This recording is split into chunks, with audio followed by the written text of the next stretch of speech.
In this video, I'm going to show you how to create coloring pages like these in Canva and turn them into a profitable product on Etsy. So let's get started. First, let's create our artboard.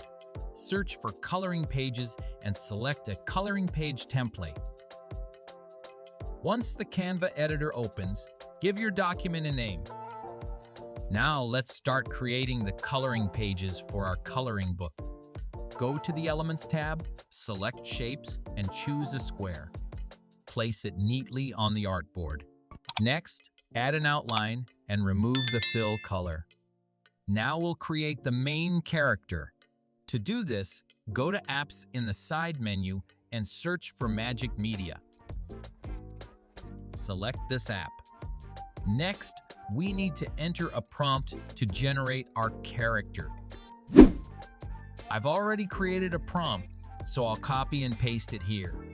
I'll also share this prompt in the description so you can generate similar results. After adding the prompt, click Generate. Canva will give us 4 results. Select the one that looks best and adjust it properly on the artboard. Now let's give this character a name. Go to Text, select Heading, and type the name of the animal. This font doesn't look great, so I'll change it to the Fredoka font. After that, we need to convert the text into an outline. Go to Effects and select Hollow. It looks perfect now.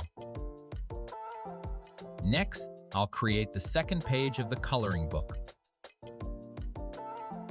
I'll add a new prompt and click Generate. Once the results are ready, I'll choose the best one. After that, I'll add the title and background rectangle. I'll copy them from the first page and paste them here. The font size is a bit large, so I'll reduce it. I'll reduce it to 90 points. I'll use the same font style for consistency. Now, I'll copy the rectangle and position it properly on this page. And that's our second coloring book page. Using the same steps, you can quickly create all the pages for your coloring book. Let me show you how the final pages look. This is the completed coloring book. You can create similar coloring pages using this method in just 5 minutes and start selling them on Etsy.